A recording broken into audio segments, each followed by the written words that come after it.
কিভাবে ভোজন করলে মানুষের আয়ু কমে যায়? বন্ধুরা, এই 3 রকমের খাবার গ্রহণ করলে মানুষের আয়ু কমে যায় এবং খুব তাড়াতাড়ি বৃদ্ধ হয়ে তার মৃত্যু হয়। এই সম্পর্কে একটি প্রাচীন কথা আছে, যা আমি এই কথার মাধ্যমে আপনাদের বলবো। মানুষের কি রকম ভোজন করা উচিত এবং কোন দিকে মুখ করে ভোজন করা উচিত, ভোজন করার সময় আমরা কি মন্ত্র বলবো। একবার মহর্ষি নারদ ভগবান শ্রীকৃষ্ণের কাছে দেখা করার জন্য দ্বারকা নগরীতে গেলেন। তখন ভগবান শ্রীকৃষ্ণ একটা সিংহাসনে বসেছিলেন। ভগবান শ্রীকৃষ্ণ নারদকে দেখে বললেন, হে মুনিবর, দ্বারকা নগরীতে আপনাকে স্বাগত। কি কারণ হেতু আপনি দ্বারকাতে এসেছেন তা আমাকে বলুন। তখন মহর্ষি নারদ বললেন, হে প্রভু, আপনি তো অন্তর্যামী, আপনি সব কিছুই জানেন। তবুও আপনি যখন আমার মুখ থেকে শুনতে চাইছেন, তাহলে আমি বলছি। আপনি আমার এই প্রশ্নের উত্তর দিয়ে আমার মনকে শান্ত করুন। ভগবান শ্রীকৃষ্ণ মুচকি হেসে নারদকে বললেন, হে দেবর্ষি নারদ, আমি জানি আপনি কেন আমার কাছে এসেছেন। আপনার মনে যা প্রশ্ন আছে আপনি নির্দ্বিধায় বলুন। আমি কথা দিচ্ছি, আপনার মনের ইচ্ছা আমি অবশ্যই পূরণ করব। তখন দেবর্ষি নারদ বললেন, হে প্রভু, মানুষের কেমন ভোজন করা উচিত? কেমন ভোজন করলে মানুষের আয়ু বৃদ্ধি পায় এবং কেমন ধরনের ভোজন করলে মানুষের আয়ু কমে যায় এবং তার ফলে দেহের মৃত্যু হয়? ভোজন করার সময় মানুষের কোন দিকে বসে ভোজন করা উচিত? ভোজন করার সময় কি মন্ত্র বলা উচিত? হে প্রভু, দয়া করে আপনি এই প্রশ্নের উত্তর দিন। হে দেবর্ষি নারদ, আপনি মনুষ্য জাতির কল্যাণের জন্য খুবই উত্তম প্রশ্ন করেছেন। মানুষ যেভাবে ভোজন করে সেইভাবে তার স্বভাব, ভাগ্য এবং তার পরবর্তী জন্ম নির্ধারণ করে। হে দেবর্ষি নারদ, এই বিষয়ে একটি প্রাচীন কথা আছে, যা অগস্ত্য ঋষি ভগবান শ্রীরামচন্দ্রকে বলেছিলেন, যা অত্যন্ত গুরুত্বপূর্ণ। এই কথা শ্রবণ করার পর আপনি আপনার সমস্ত প্রশ্নের উত্তর এই কথার মাধ্যমে পেয়ে যাবেন এবং আপনি তা মনুষ্য জাতির কল্যাণের জন্য সমস্ত জায়গায় প্রচার করবেন। আপনি মন দিয়ে আমার এই কথা শুনুন।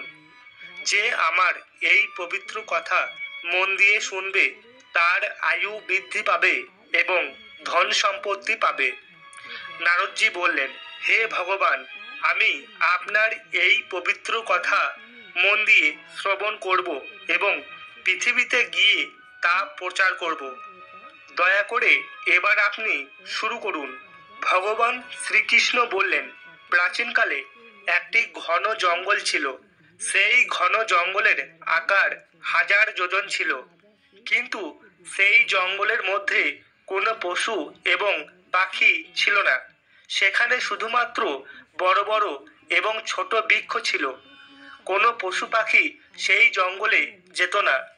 সেই জঙ্গলের মধ্যে 4 কোষ একটা বড় ঝিল ছিল। সেই ঝিলের মধ্যে হাঁস, কুমির ও কিছু মাছ বাস করত। একবার অগস্ত্য মুনি সেই ঝিলের কাছ দিয়ে যাচ্ছিলেন। সেখানে তিনি একটি আশ্চর্য জিনিস দেখতে পেলেন। তিনি দেখলেন সেই ঝিলের পাশে একটি পুরনো আশ্রম রয়েছে। সেটা পুরনো হলেও খুবই সুন্দর, কিন্তু সেই আশ্রমে কোনো মুনি ঋষি কেউ ছিল না। অগস্ত্য মুনি এক রাতের জন্য সেই আশ্রমে বিশ্রাম নিলেন। যখন সকাল হলো, তখন তিনি সেই ঝিলের কাছে গেলেন। সেখানে গিয়ে তিনি দেখলেন একটি মরা পড়ে আছে। তাকে দেখে মনে হলো যে সে খুবই বলবান এবং শক্তিশালী। তখন অগস্ত্য মুনি দেখলেন যে এই মৃতদেহ কোনো একটা যুবকের, কিন্তু তার মৃত্যু কিভাবে হলো, কিভাবে তিনি এখানে এলেন, এই সমস্ত প্রশ্ন তিনি ভাবতে লাগলেন। তখনই ঘটল একটি আশ্চর্যজনক ঘটনা। আকাশ থেকে একটি দিব্য রথ সেই ঝিলের সামনে এসে থামল। সেই রথ থেকে একটি দিব্য পুরুষ বেরিয়ে এলেন। তারপর তিনি ঝিলের সামনে এসে স্নান করলেন। এরপর মৃতদেহের পাশে বসে সেই মরার মাংস মনের আনন্দে খেতে লাগলো। তারপর যখন তার খাওয়া হয়ে গেল এবং সে পুনরায় রথে করে স্বর্গের উদ্দেশ্যে যাত্রা করতে যাবে, ঠিক সেই সময় অগস্ত্য মুনি হুঙ্কার দিয়ে বললেন, দাঁড়াও, আপনি কে? আপনাকে দেখতে দেবতাদের মতো, কিন্তু আপনার খাবার দাবার এত জঘন্য কেন? আপনি দেবতা হয়েও কেন এই মরা খাবার খেলেন? তখন সেই দিব্য পুরুষ অগস্ত্য মুনিকে প্রণাম করলেন এবং বললেন, হে মুনিবর, আমি আপনাকে একটি কাহিনী শোনাচ্ছি। এটি অনেক পূর্বকালের কথা। বিদর্ভ দেশে আমার মহান যশস্বী পিতা রাজ্য চালাতেন। তিনি বসুদেব নামে 3 লোকে প্রসিদ্ধ ছিলেন এবং তিনি খুবই ধার্মিক ব্যক্তি ছিলেন। তার 2 স্ত্রী ছিল, 2 পুত্র ছিল, আর আমি ছিলাম তাদের মধ্যে সব থেকে বড় পুত্র। লোকে আমায় সোহেদ বলে জানতো, আর আমার ছোট ভাইয়ের নাম সুরাট। আমার পিতাজির মৃত্যুর পর আমাকে রাজা বানানো হয়েছিল, আর আমি খুবই সুন্দরভাবে রাজ্য পরিচালনা করছিলাম। 4 বছর রাজ্য চালানোর পর আমার মধ্যে বৈরাগ্যের ভাব উদয় হলো। আমি ভগবান শ্রীকৃষ্ণের আরাধনা করার জন্য রাজ্য পরিত্যাগ করার সিদ্ধান্ত নিলাম এবং বনের মধ্যে আমৃত্যুকাল পর্যন্ত তপস্যা করব। তখন আমি আমার এই রাজ্য ছোট ভাইয়ের হাতে তুলে দিয়ে এই বনের মধ্যে ঝিলের পাশে 1000 বছর ধরে তপস্যা করছিলাম। আমি 80,000 বছর ধরে এই ঝিলের পাশে তপস্যা করার পর আমার ব্রহ্মলোক প্রাপ্ত হয়েছিল। কিন্তু আমি যখন ব্রহ্মলোকে গেলাম তখন আমি শান্তি পাচ্ছিলাম না। খিদে এবং পিপাসা আমাকে কুড়ে কুড়ে খাচ্ছিল। তখন আমি ব্রহ্মলোকের সর্বশ্রেষ্ঠ দেবতা ব্রহ্মার কাছে গিয়ে বললাম, হে ব্রহ্মা, আমি শুনেছি ব্রহ্মলোকে আসার পর খিদে পিপাসা সম্পূর্ণভাবে নষ্ট হয়ে যায়, কিন্তু আমার কেন খিদে পিপাসা পাচ্ছে? তখন ব্রহ্মা বললেন, শোনো বৎস, পৃথিবী লোকে যারা যারা দান ধ্যান কর্ম করে, যারা খেতে পায় না তাদেরকে খাবার দান করে, তারাই একমাত্র ব্রহ্মলোকে এসে খিদে পিপাসা থেকে মুক্তি পেতে পারে। কিন্তু আপনি আপনার জীবন দশায় কোনো ক্ষুধার্ত মানুষকে খেতে দেননি। এমনকি আপনি আপনার রাজ দরবারে কোনো ক্ষুধার্ত মানুষ থাকলে তাদেরকে তিরস্কার করে তাড়িয়ে দিয়েছেন এবং আপনি স্নান না করে ভোজন গ্রহণ করতেন। ভোজন করার আগে আপনি ভগবানকে স্মরণ করতেন না। তাই আজ আপনার এই রকম পরিণাম হয়েছে। আপনি অনেক সুস্বাদু খাবার তৈরি করে নিজেই খেয়েছেন, তাই আপনার শরীর এত হৃষ্টপুষ্ট এবং শক্তিশালী। কিন্তু আপনি কখনো কোনো ক্ষুধার্ত মানুষকে খাবার দেননি, তাই আজকে আপনার এই রকম অবস্থা। ওই ঝিলের পাশে তোমার শরীর আছে, যাও সেখানে গিয়ে তোমার সেই শরীর ভক্ষণ করো। হে পিতামহ ব্রহ্মা, আমি আমার সেই শরীর খাওয়ার পর তারপর আমি কি খাবো? কারণ তারপরেও তো আমার খিদে থাকবে। যখন তুমি তোমার মাংস খাবে এবং পরের দিন তুমি আবার সেই ঝিলের কাছে যাবে, তখন তোমার সেই শরীরে আবার অঙ্গ প্রত্যঙ্গ সৃষ্টি হয়ে তোমার মৃত শরীরকে আবার নবরূপে তুমি পাবে, আর তুমি রোজ তোমার মাংস খেতে পারবে।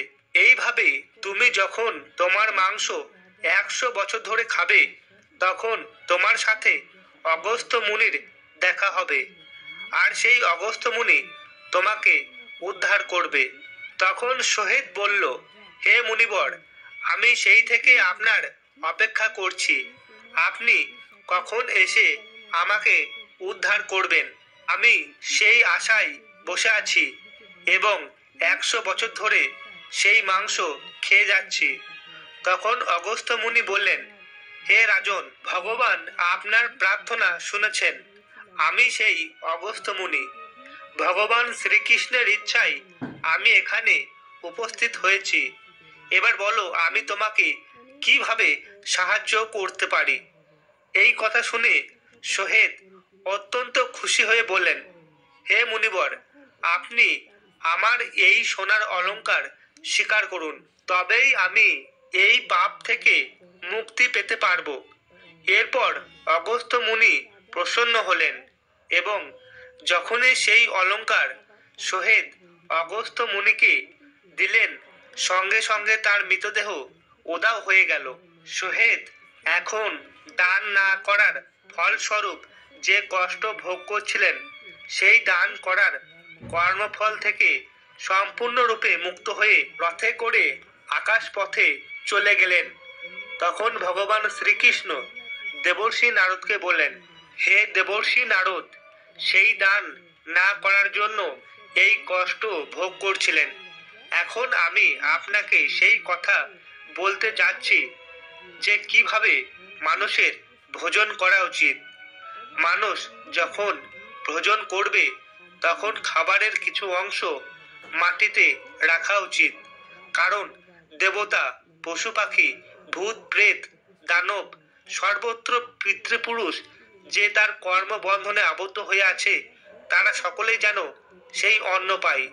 যদি ভোজন করার সময় অতিথি আসে, তাহলে সাথে সাথে তাকে প্রণাম করে ভোজন করার জন্য আসন দিতে হবে এবং শ্রদ্ধার সাথে তাকে ভোজন করিয়ে বিদায় দিতে হবে। কারণ যদি অতিথি অপমানিত হয়, তাহলে সেই ঘর থেকে বিদায় নেয়। এর সাথে ব্যক্তির পুণ্য কর্ম অতিথি নিয়ে যায় এবং তার পাপ কর্ম গৃহস্থ ব্যক্তিকে দিয়ে যায়। ভগবান শ্রীকৃষ্ণ বললেন, গৃহস্থে যারা গর্ভবতী আছে বা বৃদ্ধ বিধবা ব্যক্তি আছেন, তাদেরকে আগে ভোজন করিয়ে তারপরে বাড়ির অন্য ব্যক্তিদের ভোজন করতে হবে। এনাদেরকে ভোজন না করিয়ে যারা আগেই ভোজন করে নেয়, সেই ব্যক্তি শুধুমাত্র পাপই ভক্ষণ করে এবং সেই ব্যক্তি নরকে যায়। যারা স্নান না করে ভোজন গ্রহণ করে, তারাও নরকে যায়। আমাদের খাবার গ্রহণ করার সময় ধ্যান রাখতে হবে যে আমরা কি ভোজন করছি। আমরা কখনোই যেন আমিষ জাতীয় খাবার গ্রহণ না করি। সব সময় শাকাহারী ভোজন গ্রহণ করতে হবে। সেই ভোজনে যেন কোনো রকম প্রাণীর রক্ত, মাংস, হাড় না থাকে। যদি কোনো প্রাণীর মাংস হয়, তাহলে তা গ্রহণ করা উচিত নয়।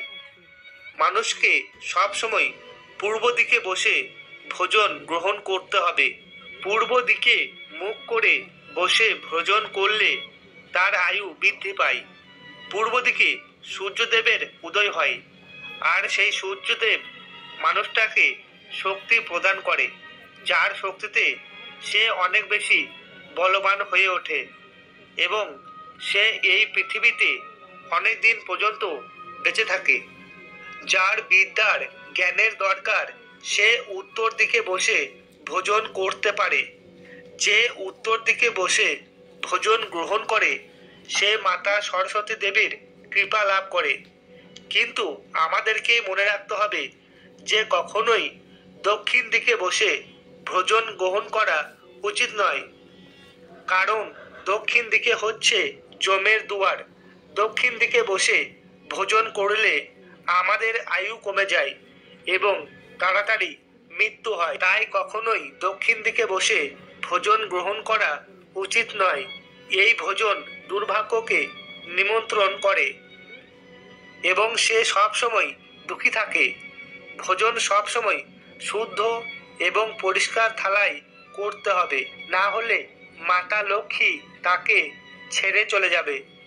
আর একটা কথা মাথায় রাখতে হবে যে একাদশীর দিন পঞ্চশস্য বর্জন করতে হবে। শুধুমাত্র ফল এবং দুধ গ্রহণ করে একাদশী ব্রত পালন করতে হবে। আর মনে রাখতে হবে যে অধিক ভোজন কখনোই করা উচিত নয়। এছাড়াও একসঙ্গে বসে কেউ যদি ভোজন করে এবং তার খাওয়া সমাপ্তি না হওয়া পর্যন্ত তার আসন ত্যাগ করা উচিত নয়। এতে ভগবান অসন্তুষ্ট হন। ভোজন করার পর থালায় হাত ধোয়া উচিত নয়।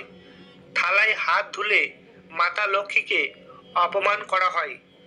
ভোজন করার পর যারা থালাতে হাত ধোয় তাদের জন্ম খুবই নিচু কুলে হয়। আর কখনোই শয়ন কক্ষে ভোজন করা উচিত নয়। শয়ন কক্ষে ভোজন করলে ব্যক্তির নানা রকম রোগে জর্জরিত হয়। ভোজন সর্বদাই নিচে আসন পেতে করা উচিত। ভগবান শ্রীকৃষ্ণ আরো বলেন, ভোজন করার সময় যদি থালাতে চুল পড়ে যায় তাহলে সেই ভোজন করা যাবে না। সেই ভোজন যদি করা হয় তাহলে মানুষের আয়ু কমে যায়। এছাড়া নানা রকম রোগে ভুগতে থাকে এবং অবশেষে তার মৃত্যু হয়। যেখানে বসে ভোজন করা হবে সেখানে যেন ছাদ বা বৃক্ষের ছায়া থাকে।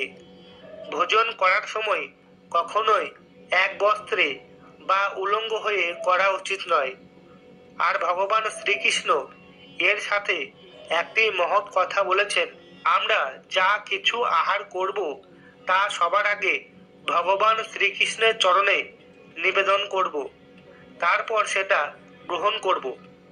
ভিডিওটি যদি আপনাদের ভালো লাগে এবং মন চায় তাহলে কমেন্ট বক্সে জয় শ্রীকৃষ্ণ লিখতে ভুলবেন না।